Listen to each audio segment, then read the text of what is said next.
Seja muito bem-vindo ao nosso canal de estudos bíblicos. Seguimos com a série que estamos desenvolvendo sobre a Igreja de Cristo, sua natureza e missão. E hoje veremos o tema A Identidade Divina da Igreja. Importante você ter em mãos a sua Bíblia para lermos algumas das passagens que usaremos como base nesse estudo. Importante também pedirmos a Deus para que Ele nos oriente. Eu convido você a fazer isso nesse momento. Bondoso Deus, nós te agradecemos a oportunidade de estudarmos a Tua Palavra. Queremos te pedir que Tu nos orientes nesse estudo e que Tu nos ajudes a colocar em prática aquilo que viermos aprender. Abençoa cada um que nos acompanha neste momento. Em nome de Jesus, amém. Vamos então ler a nossa passagem. Eu convido você para ler a carta de Paulo aos Coríntios, primeira carta de Paulo aos Coríntios, capítulo 12, versos 12 ao 21. A palavra de Deus nos diz então o seguinte: porque assim como o corpo é um e tem muitos membros, e todos os membros, mesmo sendo muitos, constituem um só corpo, assim também é com respeito a Cristo. Pois em um só Espírito todos nós fomos batizados em um só corpo, quer judeus, quer gregos, quer escravos, quer livres. E a todos nós foi dado beber de um só Espírito. Porque também o corpo não é um só membro, mas muitos. Se o pé disser, porque não sou mão, não sou do corpo, nem por isso deixa de ser do corpo. Se o ouvido disser, porque não sou olho, não sou do corpo, nem por isso deixa de ser do corpo. Se todo o corpo fosse olho, onde estaria o ouvido? Se todo ele fosse ouvido, onde estaria o olfato? Mas Deus dispôs os membros, colocando cada um deles no corpo como ele quis. Se todos, porém, fossem um só membro, onde estaria o corpo? O certo é que há muitos membros, mas só um corpo. Os olhos não podem dizer à mão, não precisamos de você. E a cabeça não pode dizer aos pés, não preciso de vocês. A igreja cristã, desde sua criação no dia de Pentecostes, em um sentido mais amplo, é formada por todos os que creem em Jesus como Salvador e Senhor. Há pessoas que estão na igreja, mas que não aceitam Jesus. Fazem parte da igreja por tradição ou porque não conhecem o assunto da salvação em Cristo. Quem creu na promessa do Messias lá no Antigo Testamento, será que faz parte da igreja?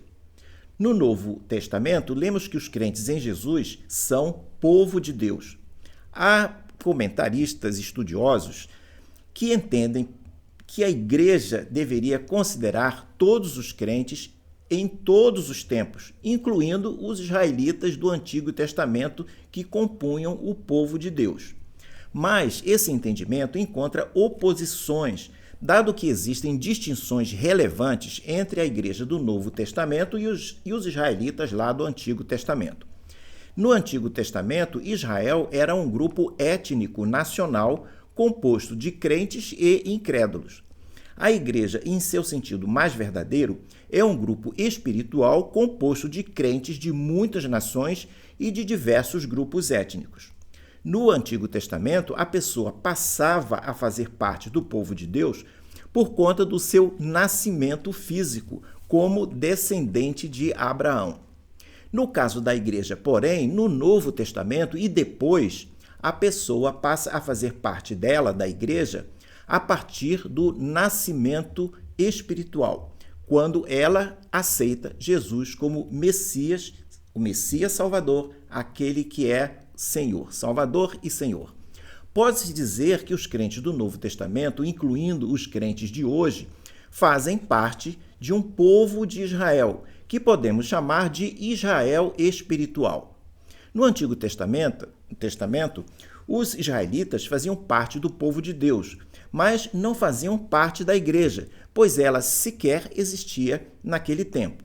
Os crentes do Antigo Testamento, aqueles que criam na promessa do Messias, não faziam parte do corpo vivo de Cristo, como os crentes do Novo Testamento fazem, porque lá no Antigo Testamento, Jesus ainda não havia vindo ao mundo. A igreja é uma entidade orgânica espiritual composta por crentes. Vale destacar que, em seu sentido mais amplo, a igreja não é uma organização, mas sim um organismo vivo. Ela é um corpo com diversos membros, sendo Jesus a cabeça desse corpo. Todos os membros devem trabalhar juntos em harmonia. Essa analogia da igreja com o corpo de Cristo, ela é muito interessante e ela é muito poderosa também. Nos quadros a seguir, destacaremos 3 verdades sobre isso. A primeira é que o corpo de Cristo é uma unidade orgânica com vários membros. A segunda verdade é que os membros de um corpo são interdependentes. E a terceira verdade é que a salvação é individual, mas a vida cristã é coletiva. Vamos então à primeira verdade que destacamos nessa analogia da igreja como corpo de Cristo.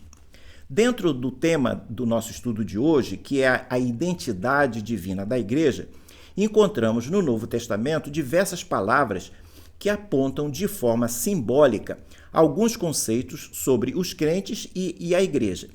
O quadro que você está vendo nesse momento mostra 10 desses conceitos. Nós passaremos muito rápido por cada um deles apenas para identificá-los.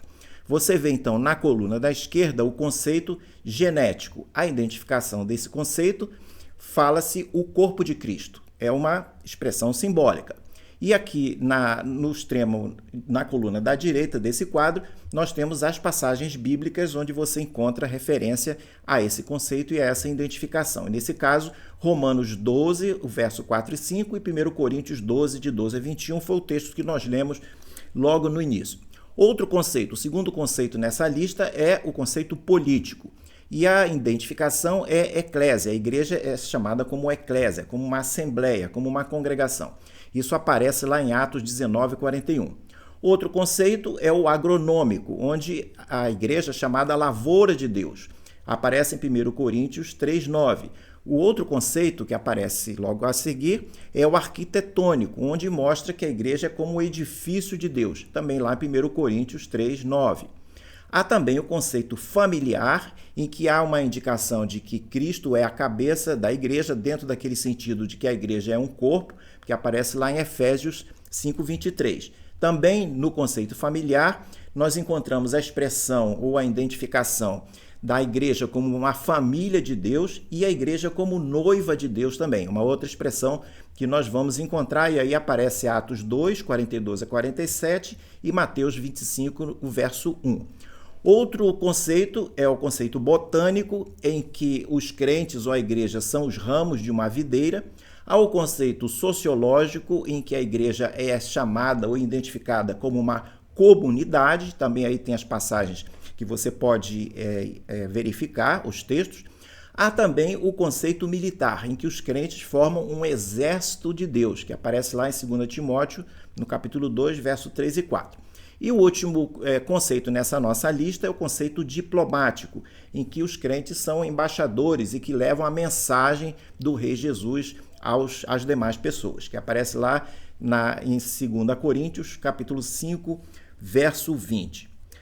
Aí a pergunta é o seguinte: nós estamos dentro do tema de que a igreja é o corpo de Cristo.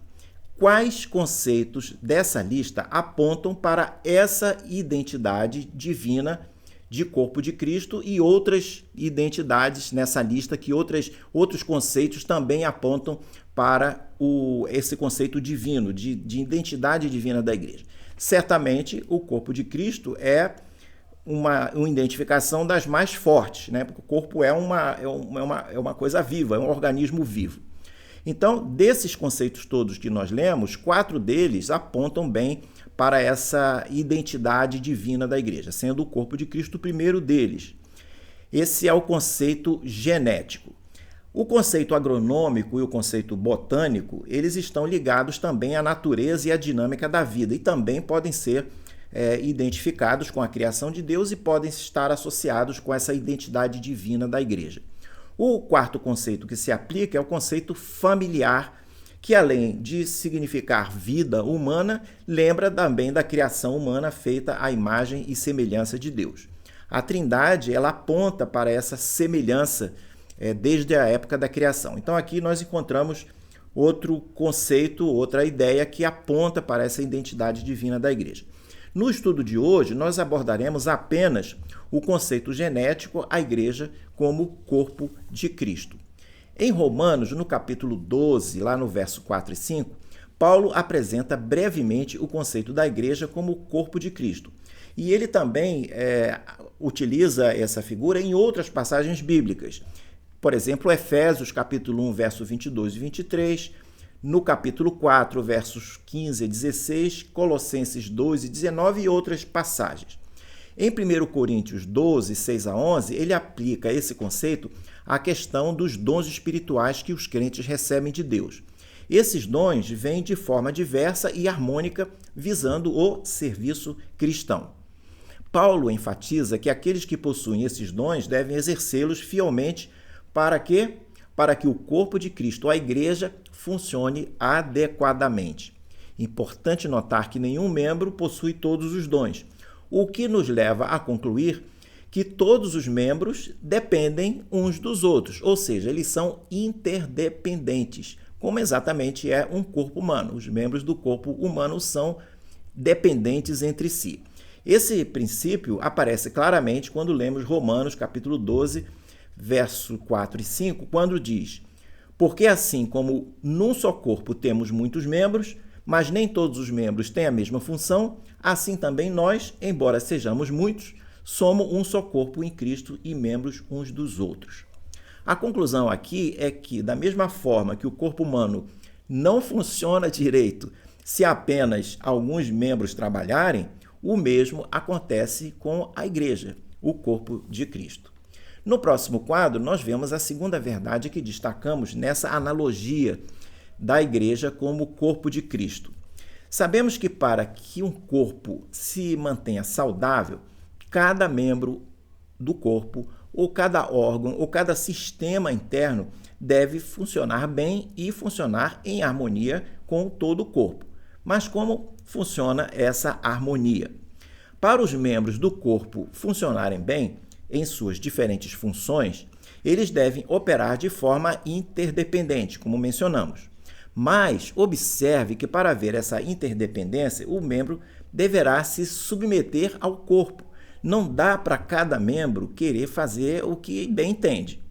Para se submeter ao corpo, o membro precisa ser humilde, ele precisa ter humildade para entender que a sua função, a função que ele tem, não o faz melhor ou superior aos demais membros. Para haver humildade, não pode haver orgulho, pois orgulho é um sentimento oposto à humildade. O orgulho leva a pessoa a achar que ela não precisa ou ela não depende de ninguém. E olha que muitas vezes vamos encontrar muitos crentes orgulhosos dentro de uma igreja. Outro fator crucial nessa interdependência é haver um tipo de submissão, palavra geralmente mal compreendida em nossos dias. O que significa submissão? Submissão é o mesmo que sujeição ou se submeter, mas com o sentido essencialmente de obediência voluntária, tendo um sentido de humildade. Ser submisso é diferente de ser subordinado. Submissão vem de missão. A palavra já está dizendo submissão. A missão está aqui, eu estou submissão. Eu tenho uma missão e por isso eu estou subordinado àquela missão. Eu estou submisso, melhor dizendo, àquela missão. Não subordinado, submisso àquela missão. Enquanto subordinado, a palavra subordinado, ela vem de ordem, é subordem, subordinado, né? Então é subordinado, subordinado. A palavra já nos indica a diferença entre submissão e subordinação. Alguém submisso coloca seus próprios interesses ou suas próprias missões particulares, coloca voluntariamente em segundo plano a fim de contribuir para uma missão de quem ou do que ela escolheu seguir. Então é uma coisa voluntária, a pessoa se submete, fica submissão àquela missão que ela resolveu participar, né? É muito gratificante quando encontramos alguém ou algo que seja bom a ponto de decidirmos assumir um compromisso voluntário de nos submetermos a uma pessoa ou a uma causa. Já no caso da subordinação, a pessoa recebe uma ordem e tem que cumprir por obrigação e não por escolha, sem necessariamente entender ou querer contribuir com aquela ordem, ou querer contribuir com o alvo, com o objetivo daquela ordem. Usualmente, a subordinação tende a ser algo desgastante quando ocorre em situações adversas ou quando a pessoa opera sobre uma liderança com características despóticas ou impositivas. No caso da igreja, os crentes devem submeter-se uns aos outros e se submeter-se a Deus. Mas isso não quer dizer que não haja uma autoridade na igreja, nem que um crente deve ser, como na gíria se diz, deve ser capacho de alguém. Especialmente se lhe for exigido abrir mão de princípios bíblicos. Por outro lado, submeter-se ou ser submisso no contexto do corpo de Cristo significa tirar o foco de si mesmo e adotar como atitude-chave a ideia de serviço, passando a ser um crente servidor ou mesmo um líder servidor. No próximo quadro, vemos a terceira verdade que destacamos nessa analogia da igreja como o corpo de Cristo. Quando uma pessoa aceita Jesus como Salvador, ela nasce de novo para uma nova vida. Nesse novo nascimento, ela nasce na família de Deus e, com isso, Deus se torna o seu pai e os demais crentes se tornam seus irmãos ou suas irmãs. A igreja como corpo de Cristo significa que Deus não nos chamou para sermos cristãos isoladamente, mas para nos relacionarmos uns com os outros. Em outras palavras, a igreja não é apenas um lugar onde você vai. Como acontece, por exemplo, quando você vai a um show e depois você vai embora, sem muita ou nenhuma interação com as demais pessoas. A igreja também não é como uma sala de aula de uma instituição de ensino, onde você vai basicamente para aprender e eventualmente se encontrar com os seus amigos, outros alunos que estão naquela instituição, mas apenas se encontra durante as aulas, quando acaba a aula cada um segue a sua vida. A igreja é um corpo, o que implica um nível mais profundo de contato e interação entre as pessoas, bem mais do que acontece com quem vai a um show ou quem vai a uma escola ou a uma faculdade. Uma característica dessa figura de linguagem, a igreja como corpo, é que se os membros de um corpo não estiverem conectados, ele não funciona bem. Minha mão só consegue pegar um lápis para escrever se a minha mão estiver conectada ao meu braço e o meu braço conectado ao corpo. E tudo precisa estar conectado na minha cabeça. Para a igreja funcionar bem, seus membros precisam se relacionar entre si. E isso frequentemente é fonte de problema na igreja, porque relacionamentos geralmente resultam em mal-entendidos, conflitos, sentimentos feridos, mesmo no corpo de Cristo.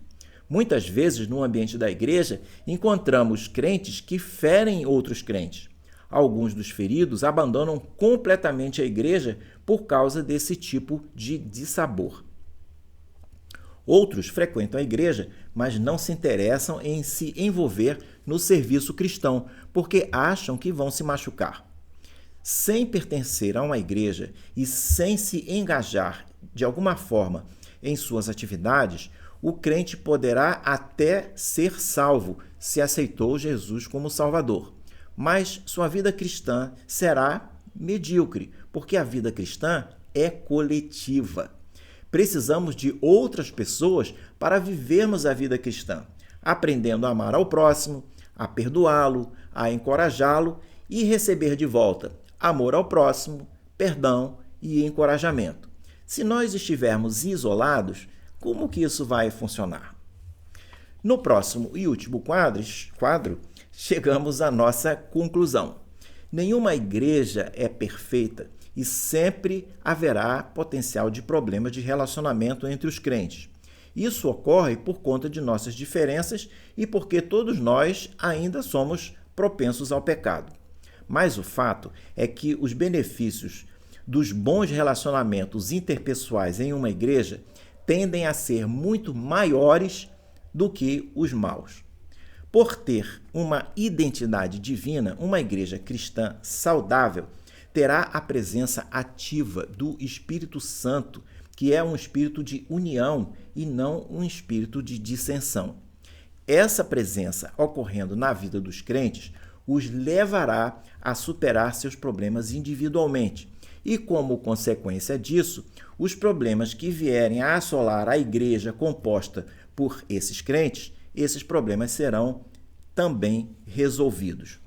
Quando lemos no Novo Testamento sobre a igreja, e em especial em João, no capítulo 10, sobre Jesus ser o bom pastor, aprendemos que Deus chama e cuida de suas ovelhas individualmente, mas muito de seu cuidado e orientação vem quando suas ovelhas fazem parte do rebanho, a igreja. Vivemos em uma época muito individualista, quando a independência pessoal e a autonomia ocupam o pensamento de muitos cristãos. Mas, como a vida cristã é coletiva, Deus instituiu sua igreja para que as necessidades de seu povo pudessem ser atendidas no contexto de um rebanho.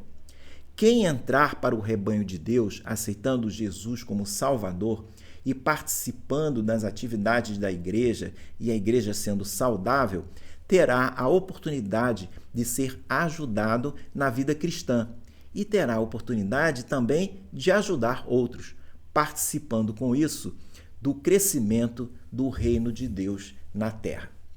Ficamos hoje por aqui. Se você gostou desse estudo, fale dele para os seus amigos, mande o link para que eles também possam nos acompanhar nesta série que estamos desenvolvendo sobre a igreja de um modo geral.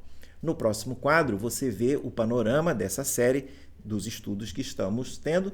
Deixo com você um grande abraço e espero vê-lo numa próxima oportunidade.